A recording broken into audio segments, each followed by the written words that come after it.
তো বন্ধুরা তোমরা কে কেমন আছো? আশা করি সবাই ভালোই আছো, আমিও ভালো আছি। তো আজকে আমি দুপুরবেলা একটা নতুন রেসিপি নিয়ে চলে এসেছি। তো রেসিপিটা হলো কলাইয়ের ডাল। তো আজকে দেখো আমি কি করে কলাইয়ের ডাল রান্না করি, তোমাদেরকে আমি কলাইয়ের ডালটা রান্না করে দেখাবো। তো আমার ডালটা ভাজা হয়ে গেছে, এবার আমি গ্যাসটা অফ করে দিয়ে ডালটা ঢেলে নেব।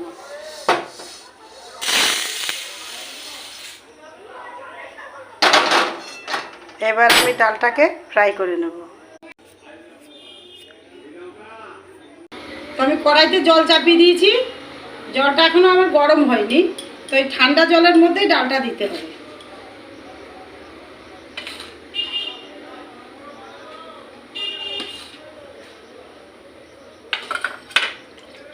ডালটাকে ঠান্ডা জলেই গুলাতে হবে। তো একটু আমি হাত দিয়েই গুলিয়ে দিচ্ছি।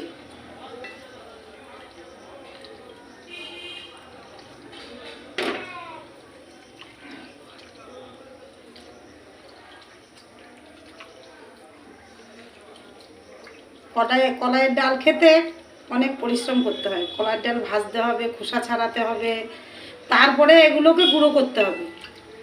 গুঁড়ো করে নিয়ে তারপরে ডালটা রান্না করতে হবে, অনেক পরিশ্রম করতে হয়।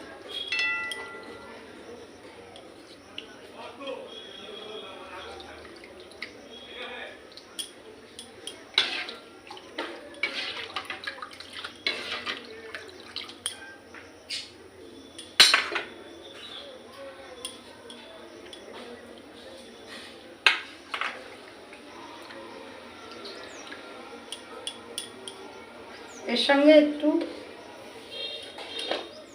একটু আমি হলুদও গুলিয়ে দেব, না হলে গরম হয়ে গেলে আর হলুদ গুলাবে না, হলুদটা চাকা হয়ে যাবে।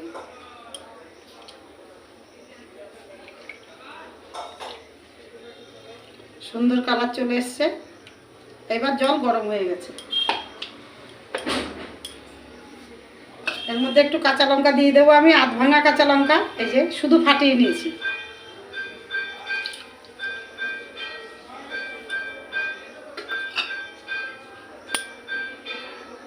তো আমার কলাইয়ের ডাল রান্না হয়ে গেছে। আমি এর মধ্যে মাছের মুড়ো দিয়েছি আর ধনেপাতা দিয়ে এখন আমি নামিয়ে নেব।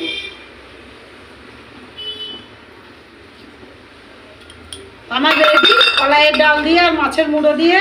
আপনারা যে যে খাবেন চলে আসবেন। আমি এবার নামিয়ে নেব।